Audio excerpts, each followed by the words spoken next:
following is a Comfortably Zoned Radio Network production. We are back. Bronx Roots. Michael Preminger, David Hubler, me, Ralph Tyko, Comfortably Zoned Radio Network, and I'm happy to do this. This is one of my favorite shows. Start with you, David. How are you? I'm doing well, thank you. I think Good. The winter has broken. We're finished, I believe. Yes. I hope. Time for opening a baseball season, which is right. Coming up. And 2 weeks. I don't know how much of a fan you are, Michael Preminger. I'm a big fan.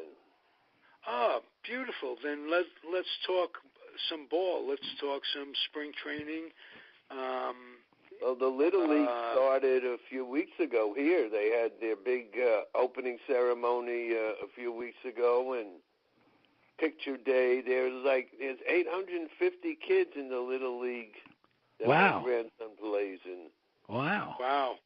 Indeed. Yeah. I'm glad baseball is at least making it baseball accessible to the kids.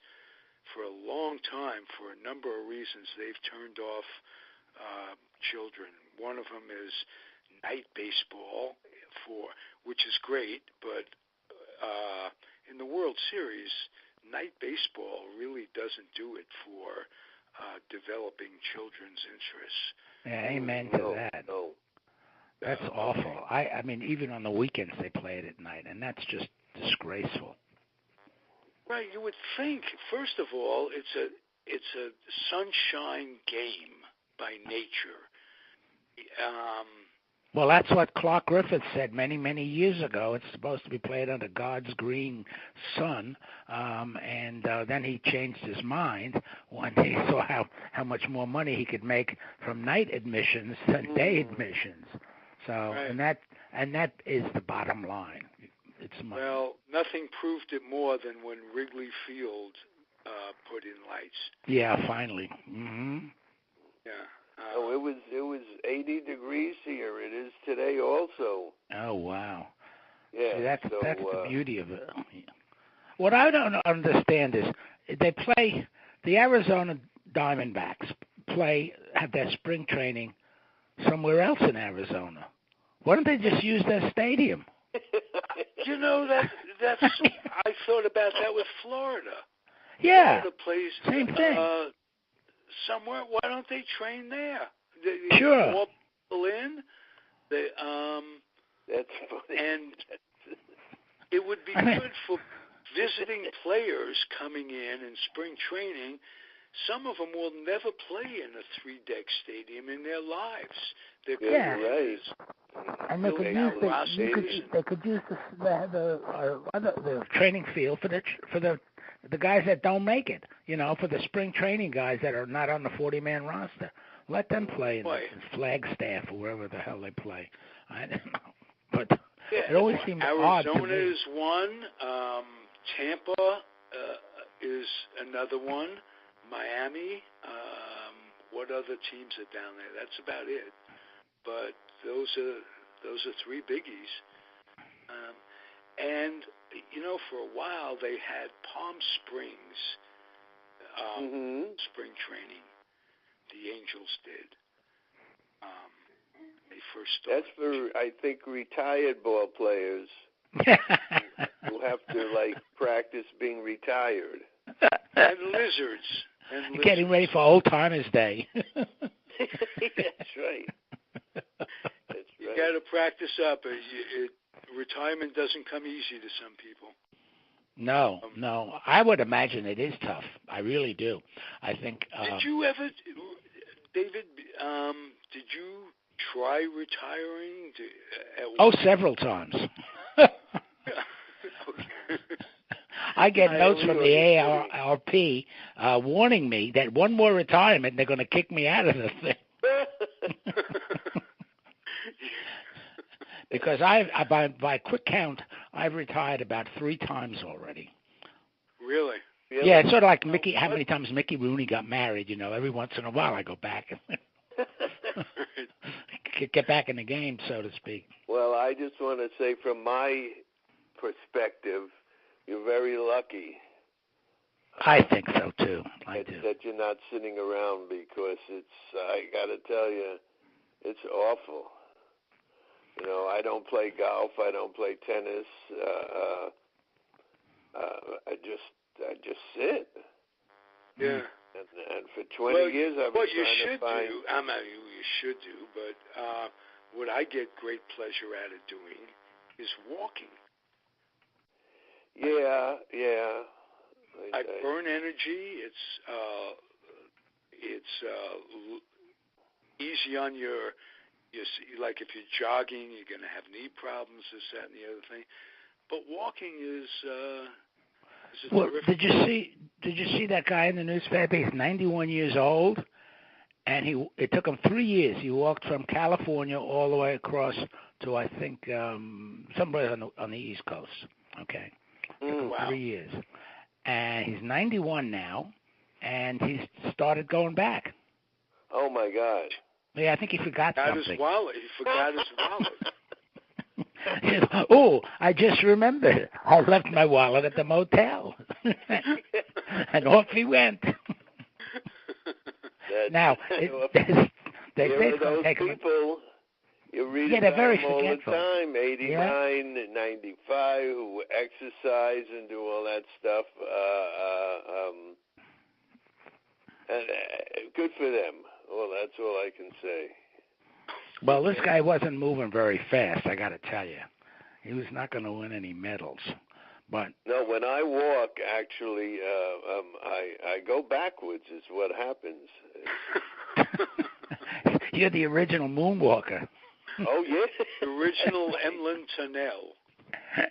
Oh, Emlyn Tunnel. There's a name from the my. past. Whoa. I like that segue. He'd back up. Whoa. Defensive halfback, the best. I loved him with the Giants. I thought he was great. There's a name for you. Well, there is a name for you. Okay. Yeah. I'll take it. Tyko, you're now Emlyn Tunnel. Well, that'd be Do you good. remember? He might not be using it anymore. He's not. Was there a teacher, Monkey Grossman? Yes, right. Monkey Grossman. I remember Monkey Grossman. That wasn't his real name. His real name was Monkey Schwartzbaum. That's right. He changed it because he was getting angry notes from apes who were throwing bananas at him. Yeah. What did he teach math? Because you mentioned math before. Yes, right. That's why I never had him, because he taught math, and I did everything I could to avoid it. But yeah, I have a whole. Well, if you want to segue into math, I'll tell you what's been bothering me.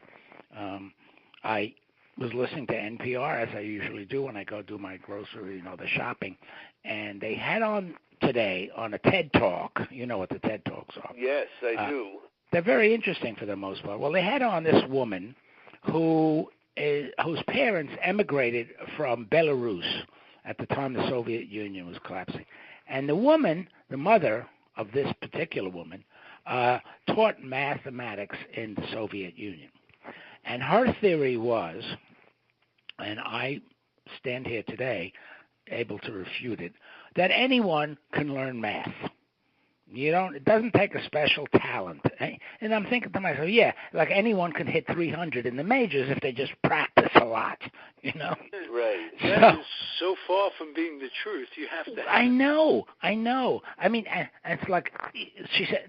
So the theory was, she taught, and the daughter now runs a Russian school for mathematics, I think in the Boston area, and they get all these little kids in there.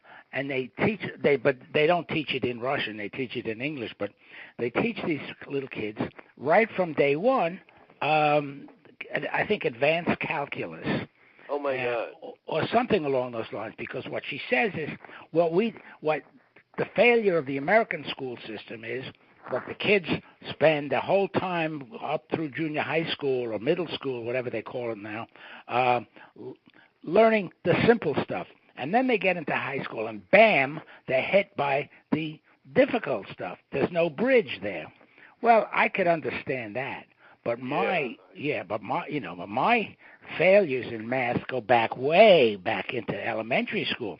So I don't know whether I would buy that theory.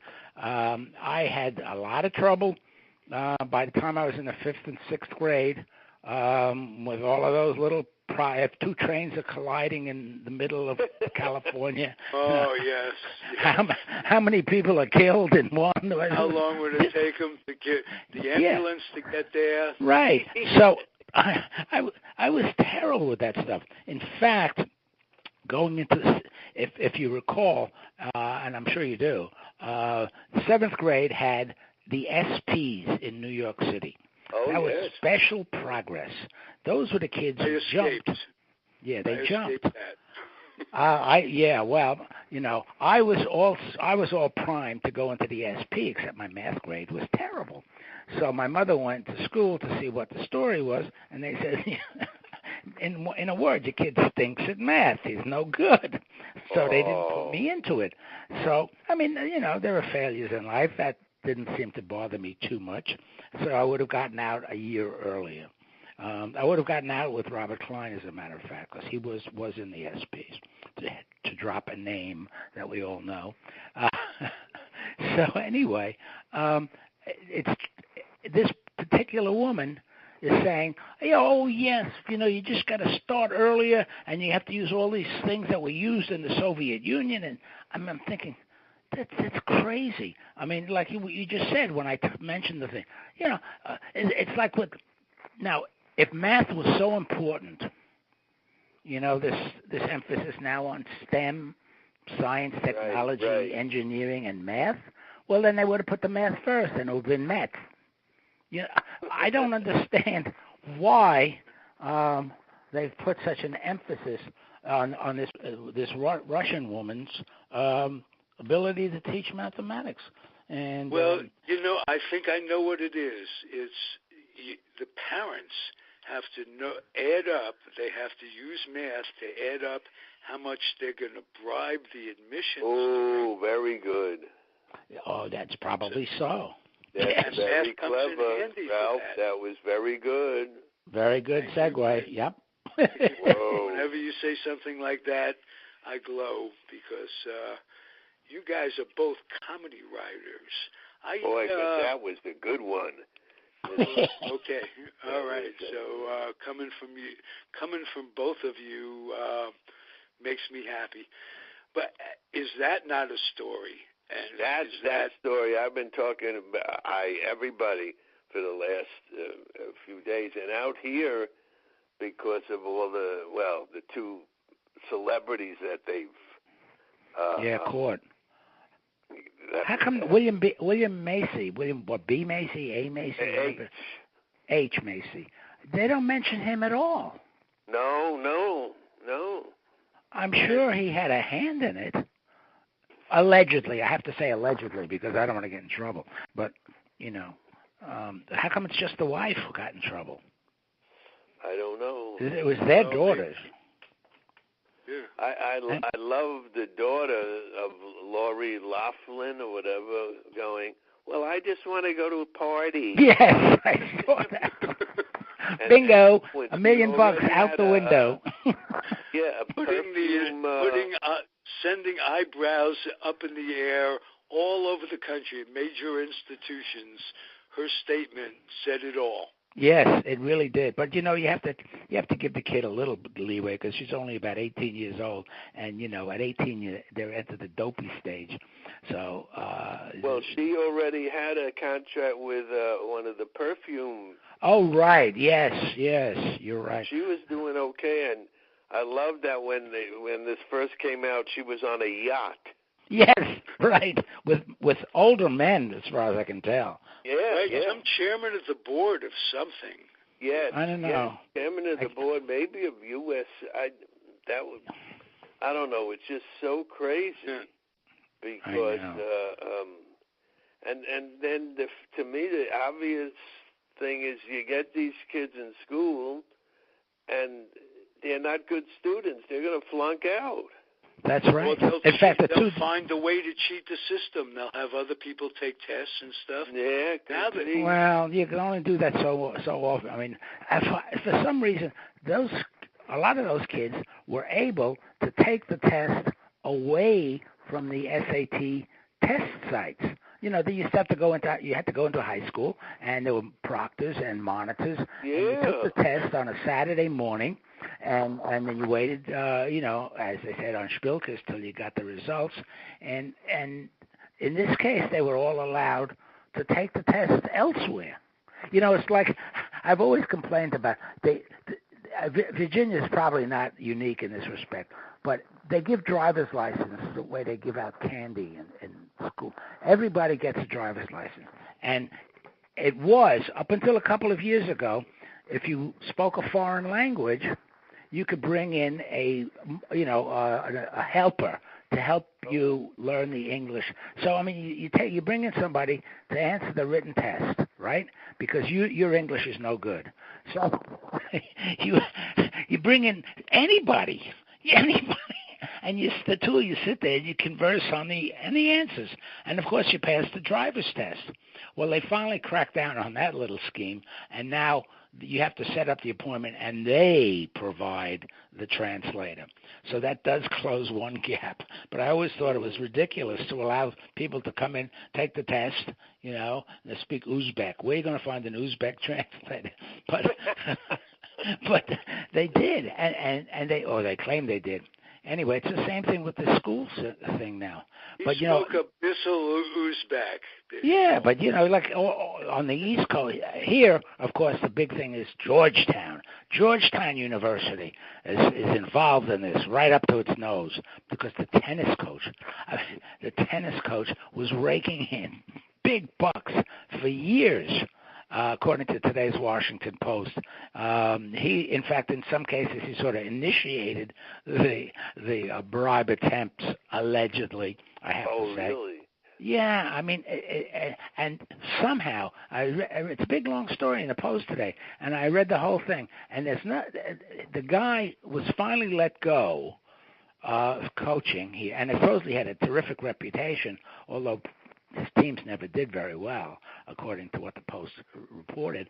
But they let him go long before the story broke, and then he wound up at the University of Rhode Island coaching. Oh. Now, it seems to me, why would you give up a spot at Georgetown to go coach URI? Not to disparage URI, but it ain't Georgetown.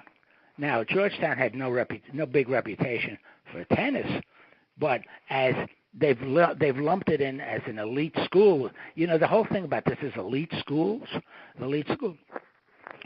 Why would anybody pay not to go to an elite school? It's almost I was going to South Dakota State. It only cost my parents $500,000 to get me in there. Well, Georgetown is an elite school. What was with Patrick Ewing? Was he not literate? I remember Patrick can't read. What was that about? Well, I don't know the details, of course. I mean, I remember that. But I will tell you something. When I was at NYU, as you well know, when we talk with Hal Bach, and I did cover basketball on the school newspaper for a season or two. And the coach at the time, at one point, we were talking about, I forget what the topic was, but it had to do with recruiting. And one of the things he told me, right to my face, he said, well, we can't compete with these Jesuit or other Catholic schools because part of their mission is to produce good Catholics. So they can take in students who might not pass the academic side of the testing, but because they profess to be Catholics or they are thinking about becoming a Catholic, I don't know. But the point was that he was on the inside of this because Lou Rossini was his name, and yes. Rossini had coached elsewhere and was at NYU for a good number of years, and it sounded perfectly reasonable. So that's got to be part of it. I'm convinced, because for so many years, Georgetown ranked so high in basketball. And usually there are very few schools that rank very high in basketball and rank very high academically.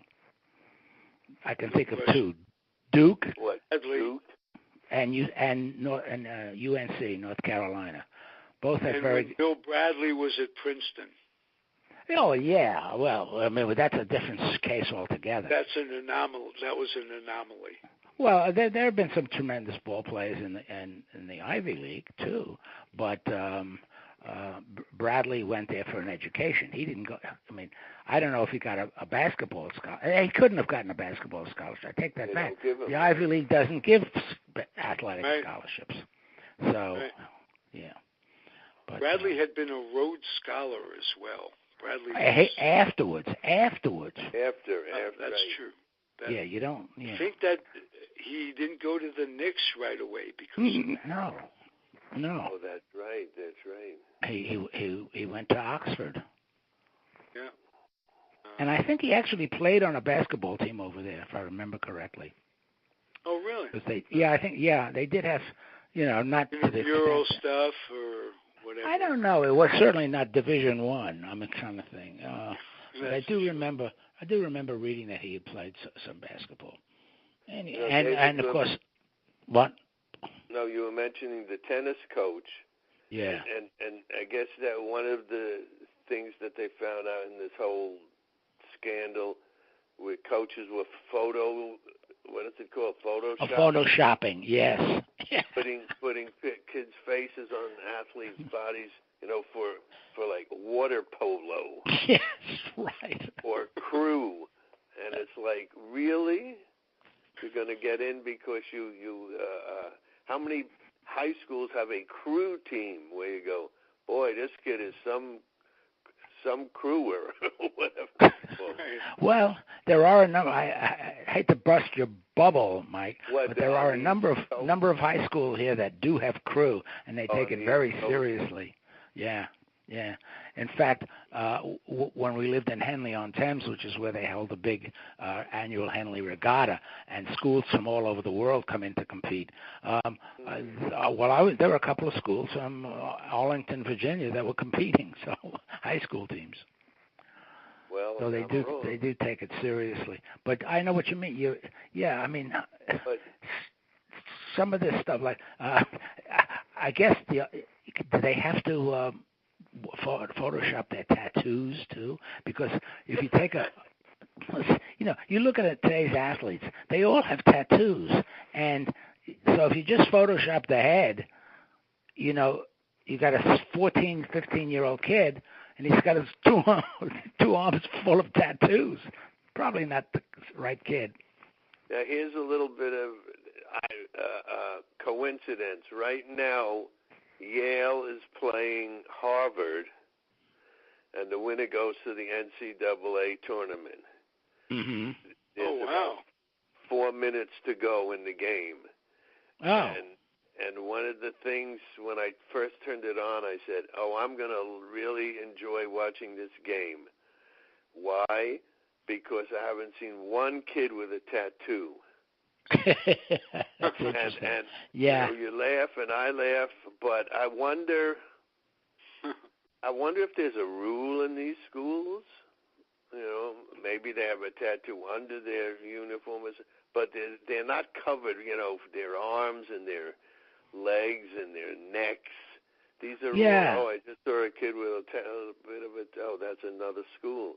But the Ivy League kids and a lot of the college kids don't. It's when they hit the NBA. Yes. Oh, my God. Or Major League Baseball. But what surprises me about Major League Baseball is if I were a Major League pitcher, the last thing I would do would be to tattoo up and down my pitching arm. And a number of these guys have done that. And I'm thinking, that's like injecting poison into your arm. You don't know what the results are going to be. Why would you jeopardize your career? I think it would be jeopardizing to tattoo your arm up and down.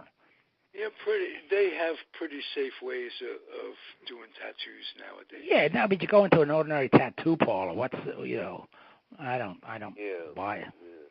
No, it's not like in the old days where it was a dirty thing, and sailors would get them, and sailors, right? Mm-hmm. All that. No, it's really an art form. I knew you were going to say that, art form. That's what my son said when he came home with a little tattoo on his shoulder. It's an art form. Oh, you must have shit a rusty nail. Well, it was too late to do anything about it. Unfortunately, it's way up on. It's up where you get. You remember as a little kid, you got vaccinated for all these illnesses. Oh, on the upper arm there. On the upper arm, yeah. So, but he could cover it up if he's at a job interview or whatever. Well, he would have to. I mean, if you put even with a short sleeve shirt, it covers it up. But it's an art form. Some things you have to get. It's a changing culture. I'll tell you. But that's why this game I'm watching is so keeping an eye on anyway. It's just how nice. I don't care who wins. I hope they both win. Is that possible, by the way? Because there's like some good kids at these schools. We forget. Oh yeah. Like Duke, North Carolina. Okay, all those kids are the one and done. Right, one and out. Yeah. Well, in some cases, yes. The old ACC, Atlantic Coast Conference, which is where Duke and North Carolina have played for 100 years, and now Virginia is a member, I believe. Yeah, they're in that conference. Those three schools, close in geography, certainly, they could be three of the four number one seeds. Oh yeah. That's what they were saying. Yeah. I used to love to watch that whole tournament. I don't watch it as much anymore, but I used to really love that. Especially that 10-year stretch when UCLA won everything. They just went in and just decimated all the other schools. Oh, with three different centers too. They went. Oh yeah. UCLA is bad. They're not good this really year. Bad. Oh yeah, and real bad. Because they gave all their spots to the Stars kids. They've got a 5'6" center because they got into school on one of these fake scholarships, so they had to play him. It's nepotism. And USC is well, they're really bad. Hey, how hard is it really to get into UCLA? I guess it's pretty hard. I mean, they lump that as one of these elite schools. Yeah. Surprised the hell out of me. Cal Berkeley is one of those. Yes, Berkeley, yes. Berkeley, we know. You were talking about crew, and they've always been famous for excellence in crew. A lot of waterways in Northern California. Yeah. And the University of Washington. If you saw that movie or read the book about the 1936 Olympic University of Washington crew team, outstanding. And the film is still available. You can actually watch the race from Berlin that Lenny Riefenstahl took of the race, where Washington came from behind to win. Win the race. It's a great story, and it's a great book. And Washington was crew in the 1930s was like the top sport. I mean, it just about was equal. Where they had crew was just about equal to college football, and was way ahead of basketball or college baseball or any other sport. One of the things that they did, which is really interesting as a native New York Stater, Schenectady, New York used to be like the mecca for the annual crew championships. They had it at Schenectady, New York every year because the Hudson River was wide enough to accommodate all these schools, and it was straight enough at that point to, I don't know, 2-3 mile. I think it's about a 3-mile course. And what they used to do, and I saw this in the films too, it was remarkable. A railroad ran beside the Hudson, parallel to the Hudson, and they used to take flat cars, the kind that they would use for freight rail, and they would actually attach like stands, like you'd see at a softball game or a little league game. They would strap these stands on there on the flat car, and people would pay to sit in them and go with the train as it moved down the course. Oh, how clever! Yeah. Oh, that's great. And then it would come all the way back, and they'd go to the next race and do the same thing over again. But it was a huge, huge sport in the 20s and 30s. Yeah, it surprised me too. Maybe I should tell my grandson to look into it. Yes. Yes, never too early. I wonder if he can get a scholarship for the guy with the megaphone. That's Oh, yeah. Oh, yeah. If he's small enough, yeah, you have to be small for that. You can't be. Because the guy calling the thing? Is that what the coxswain. Yeah. Stroke. Stroke, Natasha. Faster. But supposedly it's very important. It's like the guy who bangs the drum when Spartacus is rowing the boats, and when he's a slave in the bottom of the boat, and the guy's banging the drum, and they have to row. Keep the rhythm of ramming speed. Boom, boom, boom, boom. Yeah. I like ramming speed. I thought that was, that's like fourth gear car. Oh, I don't even know what that is. Yeah, that's as fast as you go. Yeah. Mm-hmm. Okay. You never learned to drive a stick shift, Mike? No. Oh. Wow. No, I tried it once when I was married. My wife had an MG. Oh, yeah. I had an Austin. Anyway, she took me out one day to teach me, and that lasted about 10 minutes or so. So I never. No, it is an art. I had to learn to do that. I bought an Austin Healey when I was in the Air Force, and wow, it took about 2 days of really working. Yeah, it's that balance between the clutch and right. My dear late roommate in grad school had one, and he had I think he had an Austin Healey, I forget, and he took me out for a couple of lessons because he was going to Europe for the summer, and I drove him. Well, he drove the both of us to Kennedy Airport so he could take off, and he left the car with me for this. And there it was. I'm out there at the airport with this car that I could barely drive, and I had to get back on like the Queens Expressway, whatever. Brooklyn Queens Expressway. Yeah, the BQE or whatever, and then there was another parkway that I had to get on to try to get back to the Bronx. Not hard to drive the car. I just would have left. Did you finally end up learning? Oh yeah, I did learn. Okay. Yeah, and I taught my two sons.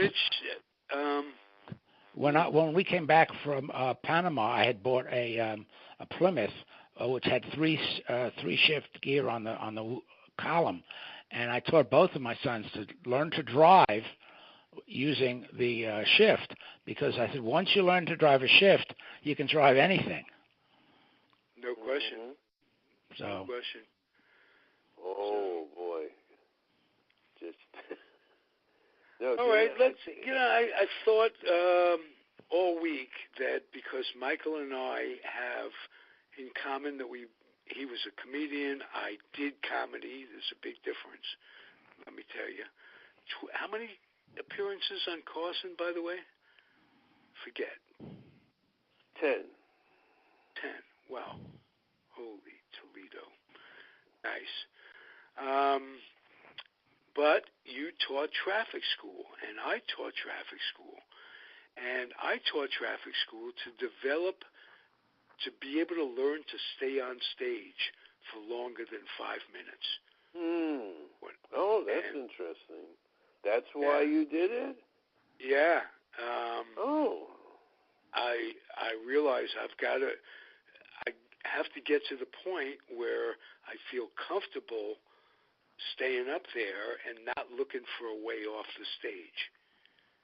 And if you could stand up there, especially I taught at comedy traffic school, where they don't mind if you're funny every now and again, which breaks up the day, and they want you to be. Well, I would think you had to prepare some sort of routine that would extend it beyond 60 seconds, wouldn't you? Oh, no. 60 that's stop at a stop sign. Ellie talks to me about doing that. Ellie talks to me about doing that, too, for different reasons. But, no, as Michael knows, they give you an outline. They give you a course. You've got to touch on to be legal, you have to touch on every category. At least touch on it. And you dwell on the things that are near and dear to you and that you could be interesting and make a difference in. What did you dwell on, Michael? I dwelled on, I would tell the people, if you're going on a long drive, do not eat a grilled cheese sandwich. Because it gets phlegmy, and then you start, and you're coughing, and you're taking your eyes off the road, and then you start to get hypnotized by the lines on the road, and before you know it, you start thinking of people, women who wouldn't go out with you, and then you're gonna get in their minor crash. So that's what I dwelled on. I tried to make these people understand you saved more lives, and tell us about the commendation that you got for that philosophy. The commendation was that they didn't rehire me. No, it's true. I did it for like 9 years, and then they wouldn't renew my license. Wow. Really? And no excuse given? No. Now, I know that was a state thing. You had to take a state test for that. DMV. I would think so. Yeah. I would think so. And then you have to work with the school, and they send you out. They give you a whole kit every week, and they send you out. A week. Well, really and truthfully, maybe it's hypocritical of me. My emphasis was on the comedy, not on the traffic. But I would teach. I would go over. Somebody the other day, about a month ago, I forgot where, and my name came up, and somebody said to this other person, "Oh, he said something in traffic school that saved my life." That was nice to hear. Yeah. So I did go over the main things, but I don't know. But I had a good time usually. Mm-hmm. And the best times I ever had were the best times I ever had. Meaning it was even more fun than doing stand-up because it was 8 hours, or there was lunch hours. So let's say there was 7 hours of being with people who you sort of kind of got to know a little bit. Mm-hmm. It just was, and I just love playing and reacting of people, and it was So when I had a good time, I had a good time. Right. Hey, I got a story about that. It's almost, I just thought of it. I wasn't even planning to talk about this. On the morning of 9/11, remember I'm in Sacramento, so at the time I'm teaching school in Sacramento. And I come in, and there's only like 13 people there. Mm-hmm. Generally 40 people in class. Oh. And what I did was I had a camper van, and I'd shower it at the Y and what have you. You were living in the camper van? I was for a long time in my life. Camper vans and motorhomes. And YMCAs and 24-hour fitness. And did you ever try living in a motorcycle? On a motorcycle. Just a thought. That's really cutting it down, cutting down expenses. Yeah. Yeah, that's right. So I'd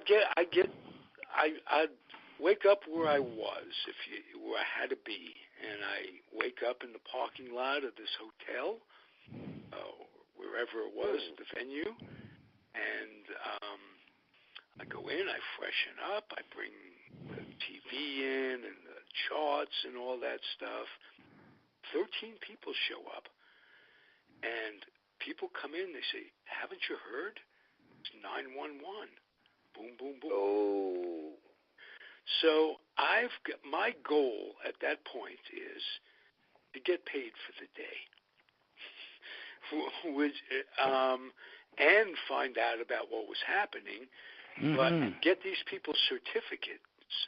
So and to do that, you had to have X number of minutes and this, that, and the other thing. But I had to get to know these people because it was very special. Now, one guy in particular was a Jewish guy with a Palestinian wife. Ooh. Oh. And it's 9/11. It's that morning. And we're in Sacramento, which is a very conservative place, city. Mm-hmm. And I go into, during breaks and during times when you could put the movies on. Do you remember that? Right. That'd give you a little respite, give us a little respite. I'd go next door to a bar and see what was happening and get people's reactions in the bar. Time to play cowboys, and he used a bad expression, and sand, and I'm going to quote this, sand niggers. That's this cowboy in Sacramento responding to, we just got attacked, and now we're going to, Who said this? This guy sitting in the bar with okay. Yeah, I didn't think it was you. I'm listening to people talk, and it did literally get the country together so we could go fight the Iraqis. I think it was manufactured, but that's another story. But the human interest story for me was talking to this guy who had to face prejudice from both sides. Yeah. If you know what I mean. He's thinking, my whole life is turned upside down. He has kids of both denominations, and that was very eerie for me. Not eerie, but no, it's weird. Talking to this guy, he was in shock, and still had to give him a little quiz to make sure at the end to make sure you knew something.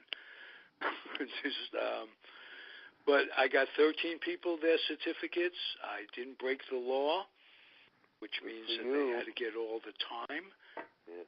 I broke the law, I would say, every class.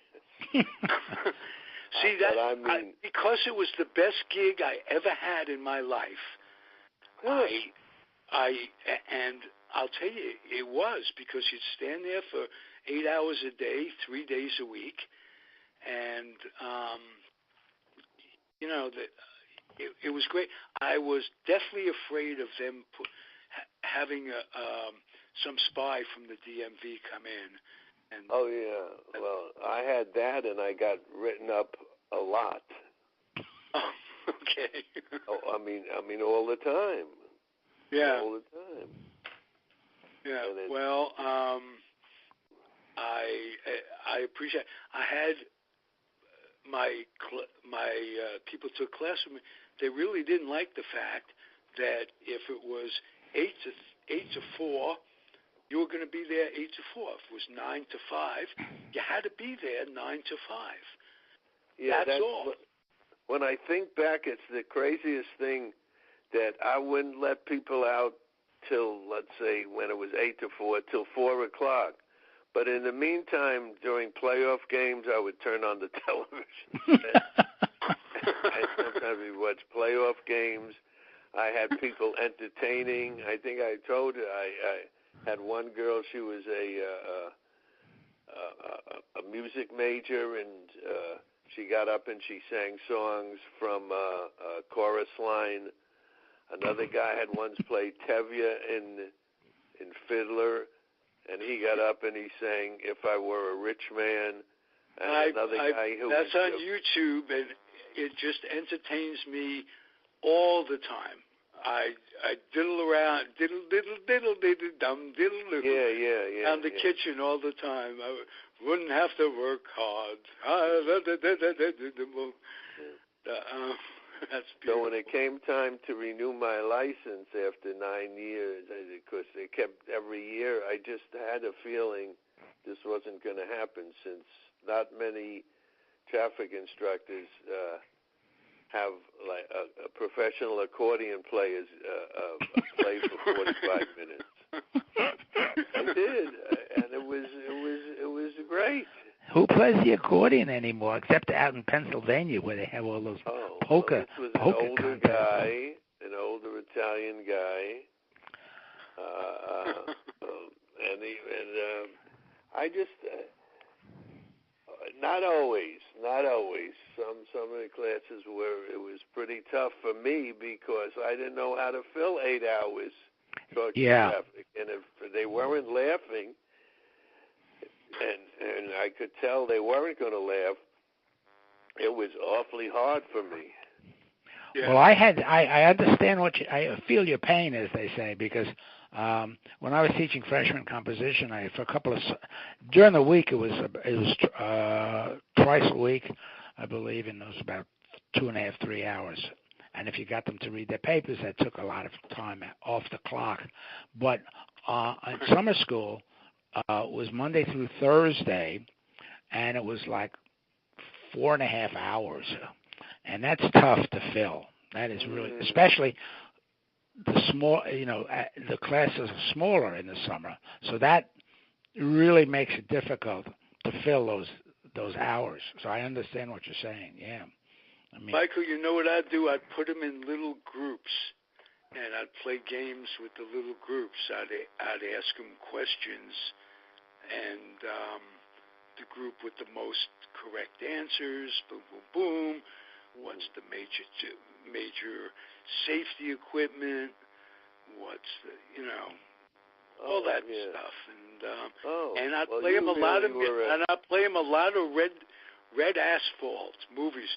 The black guy from Allstate, he'd come in and go, well, if you drive crazy, you'll get in a wreck and you'll be dead. Well, no shit. Yeah. But it filled up a lot of time. And then I'd talk about the one thing that I would do is get into their heads a little bit about coming to the road, not clean and sober so much, because there's not much you could do about that. And it wasn't a class for drunk drivers. It was a class for, speeding ticket, that kind of thing. But when do you get the most tickets? When you're tired and you're rushed. And people naturally have to be tired and rushed in this here world. And I'd give them little hints of how to write down all the things you need to accomplish the next day on a sheet of paper and the night before, and then when you get up, you review your list so you're not biting too much off, and leave early and get there early wherever you have to go, and all the ways to avoid coming back to my boring traffic class. But you really were a traffic school instructor. I had to be, because again, I was so consumed in life by not wanting to do real work. Oh. You made that a career. I did make a career, and you know what? You work harder at not want. My life's lesson was that one works harder at not working than they do at working. I could see that. Yeah. I'll give you, and it also, if your work is your passion, it's not work. And like putting together this radio, this podcast network, I spend more hours a day doing this than I ever spent doing anything else, and it doesn't seem like work. So if I had somebody to pass it along to, and I do my son, my son, I tell him, just enjoy what you do. And but I couldn't really find that, except I enjoyed doing comedy, but I needed a day job, and I had very few skills other than I could stand there and talk. I did pass on some good things to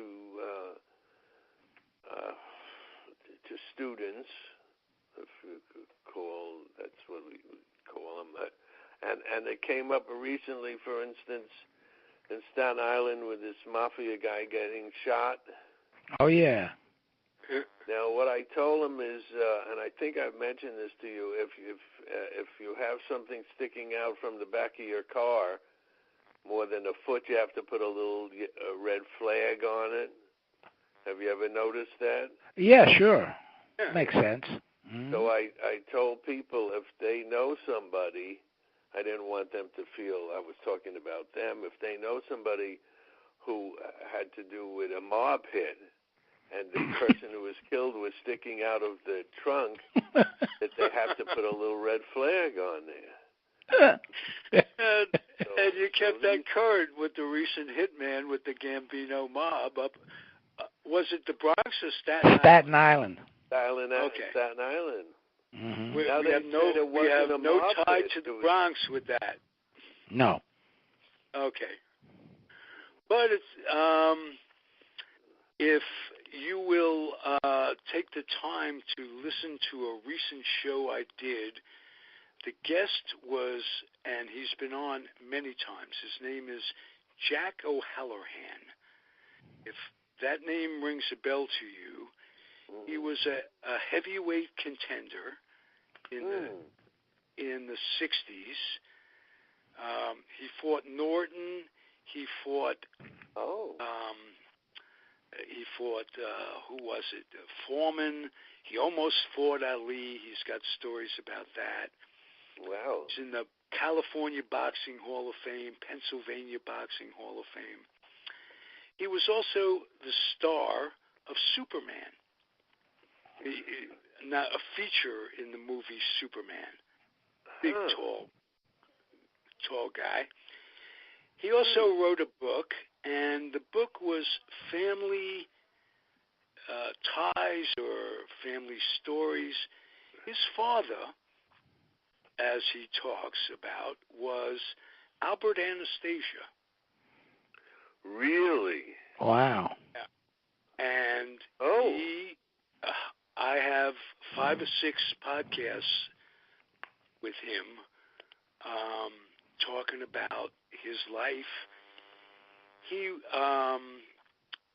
was not raised by his dad, but when his dad was assassinated, Meyer Lansky and Mike Costello adopted him, basically.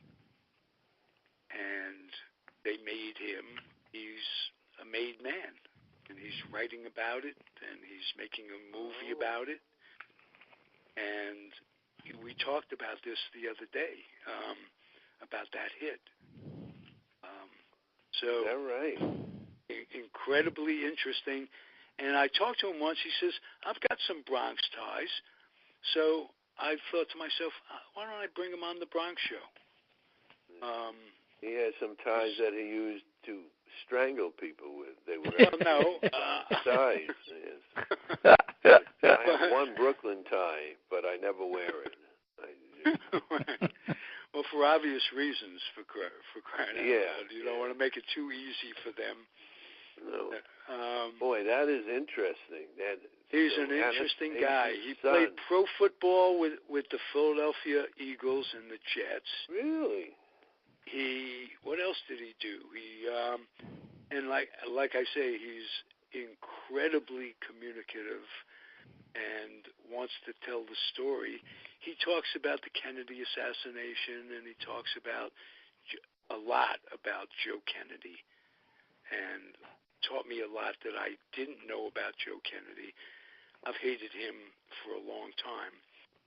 But he talked about Joe Kennedy in the 30s and how and I'll have you listen to it and not take it, and listeners too, go back to this, not take it out of context, but Joseph Kennedy was the reason that his kid got assassinated, basically.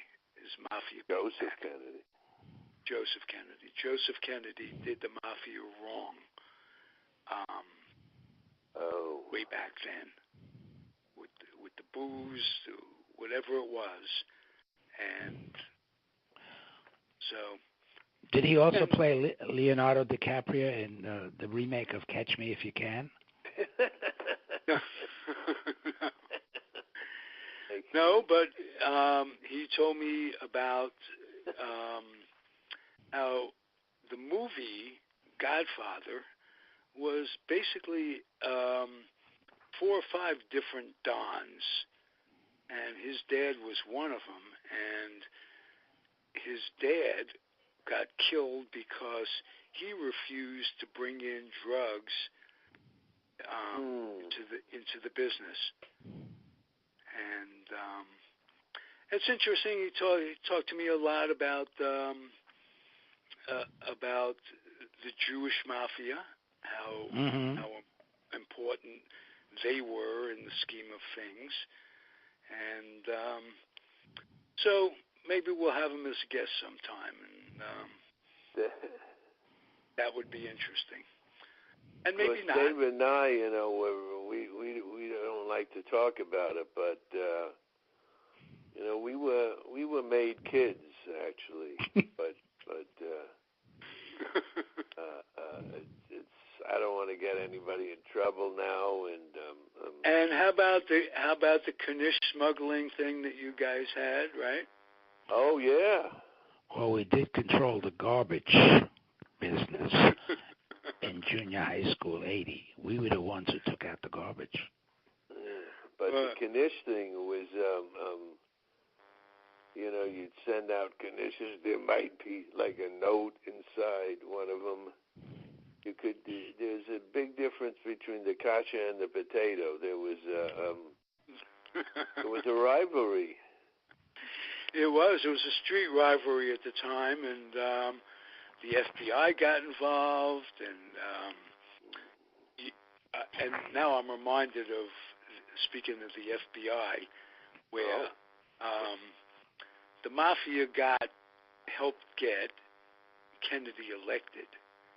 And when Kennedy was elected, his father made sure that that Robert Kennedy became Attorney General, and he basically told him to get rid of my guys, get rid of all my old friends. And really? Yeah. So they helped get him elected, and then they helped kill him. that Joseph Kennedy was a piece of work. Without my prompting him on 4 out of the 5 or 5 out of the 6 interviews, I would say, he brings up Joseph Kennedy and his importance in all of it. And he told me flat out, nothing gets done in New York City construction-wise without. Oh yeah, absolutely. That's why I'm so convinced that there are so many skeletons in Trump's closet. No question about that, and I'm starting to get into it with him. And he says things. Oh, I know Donald Trump. He's this, that, and the other. The problem is when I talk to him, he is a Trump, and we go back and forth on this. And oh, really? He's a Trumpite. He says, "Oh, you don't know. What he's doing good. This, that, and the other thing. Bringing in jobs and this, that, and the other thing."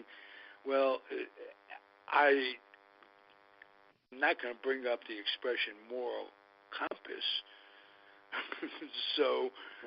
But I think we have lost our moral compass as a nation if just pure and simple.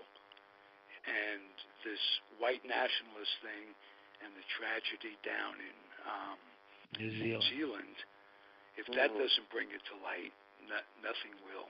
This guy refuses to admit that the President of the United States plays a big part in the tone of the country in terms of hatred. We Jews, the Muslims, the Mexicans, just to pick out 3, it's crazy. Okay. I pause. Did I lose you? No. I thought both of you were gone at the same time. That happens. It's called walking the room, right?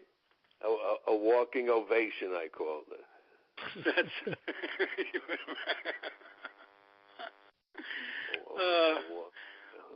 Did you have? They couldn't walk the room in traffic school because they needed the certificates. But did you? Oh yeah, that's right. Do you have a memorable experience of people walking the room on you? I've talked about 10 Johnny Carson experiences. There has to be some negativity in at least one of your sets. Did that ever happen? What, in traffic school? No, on stage.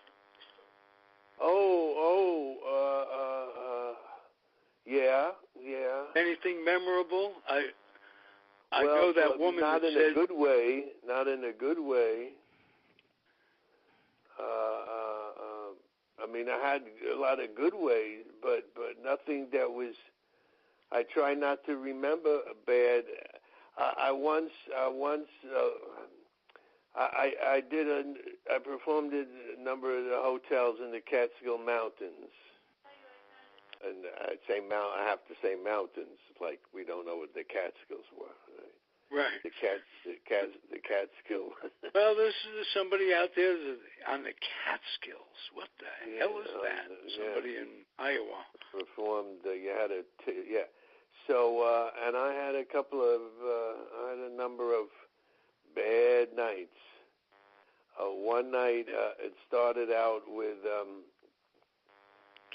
the host.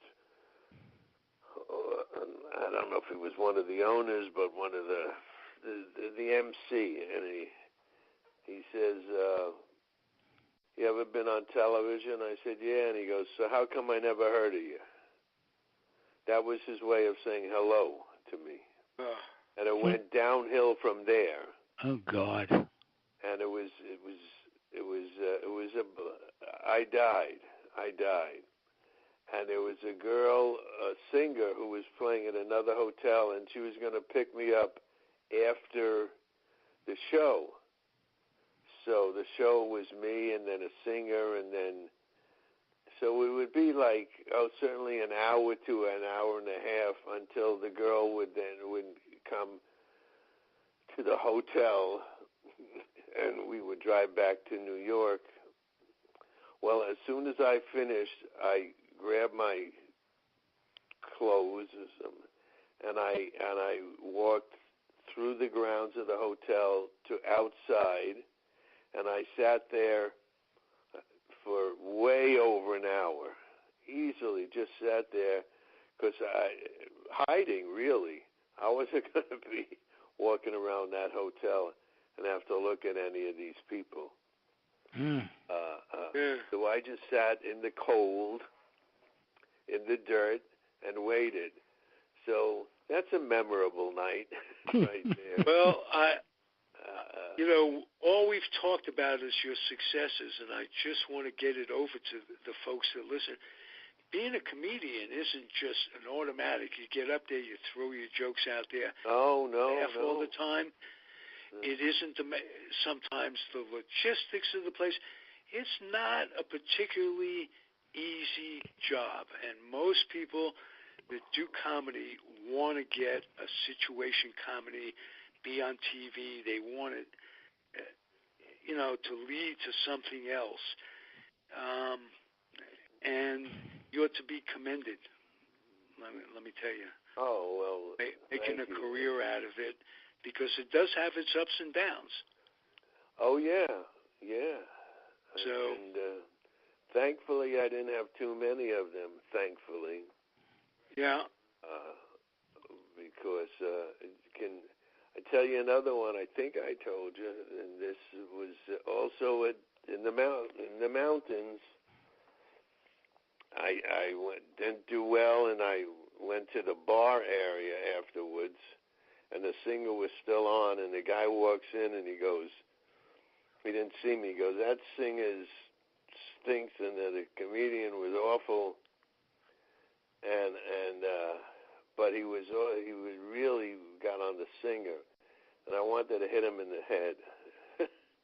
Right. And I knew the bartender, and I said, should I do something? Like I was really going to do it. He says, right. leave it alone.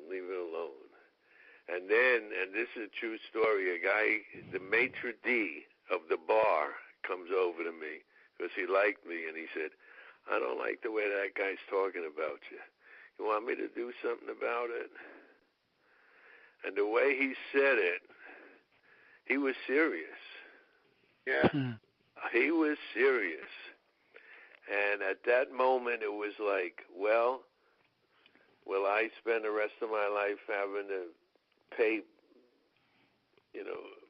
back for this favor? So I said, well, let me think about it, okay? He said, all right, you think about it, because I'll take care of it for you. So there was those moments. Yeah, well, I'm glad we brought it up, because, like I say, this identifies what you do and will make people that listen to you appreciate what you do more. There you go. Yeah. If we keep going like this, we're going to run into a Jerry Lewis telethon time here. Okay. Well, ladies. Ladies. Hey, our Knicks New York just beat the Lakers. Boy, the Lakers are bad. I used to They must really be. I used to love Jerry. Knicks win a game, you have a block party these days. Yeah, oh yeah. So, oh yeah. All right, we'll wrap it. I enjoy chatting with you guys. Me too. And I will save my Jerry Lewis story for next week. Okay. Unless you can't get it out. No. The only thing I can say though is I was watching a documentary. Oh, who is it? I can't remember who it was about. But Jerry Lewis was on the telethon, and it had to be, well, it was obviously before he died, but I mean, it must have been shortly before he died, because he looked terrible. And he was like on this sort of couch. You know, he wasn't in bed, but he was like hunched over on a couch. And I know what it was. I think it was the Sammy Davis biography on Netflix, I guess it was. Oh, yes, I saw the same thing. Did you see what he looked like? It was awful. My God. You're right. He was lying over on a couch. Yeah. Yes. Look. Yeah. Whoa. Very, very bad. Yes. Yeah. Mm-hmm. The only person I thought who looked worse prior to death was Eddie Fisher. There was another. Really? Yeah, there was. I think it was Carrie Fisher. Biopic, not a biopic, a biography. Again, it was a Netflix thing, and she went to see him because she knew he was dying, and you wouldn't recognize him. It was not Eddie Fisher lying in that bed. It was, it was just someone else. And then Rickles didn't look good. Did you work with him or know him? No, I did not. No. Okay, just curious. He was. At the end, he just didn't age very well. But he still looked like Don Rickles. It's not like David saying Eddie Fisher didn't even look like. No, he didn't. No, not at all. You wouldn't know who he was. Jerry Lewis you would know, but you just would go... You'd say, is that Jerry Lewis? It doesn't look so much. My ex-wife was visiting here, and we were talking about this woman that we used to know, and my ex-wife quoted my mother, who said, "Look what happens to a person." Yeah. Yes, there is a Jewish expression. Something like that. Look what happens. A man lives or whatever. Yeah. Well, that was a cheery note to end it on. Yes, let's end it on a happy note. Let's all die suddenly instead of any of that bullshit, but not for another 10, 15 years. How about that? 10, 15? That's not enough. I still have things. Okay, that is the spirit. I have another career to start. See, and I have another retirement coming up. And I have another retirement coming up, exactly. Right. Yeah. All right. Okay, guys. We'll see you next. Thank you again for your company, and thank you, everybody, for listening. It's the Comfortably Zoned Radio Network. We got David Hubler, we got Mike Preminger, and we got the weak link of the entire programming thing in Ralph Zig Tyko. Remember, adios, guys. Bye-bye. Yeah. Drive safely. Plan ahead. Put the seat and use a car, right? Use a car. And don't camp on a motorcycle. That's enough. Right. There you go. Bye-bye. All right. Bye. Adios, guys. The proceeding was a Comfortably Zoned Radio Network production. Thank you for listening.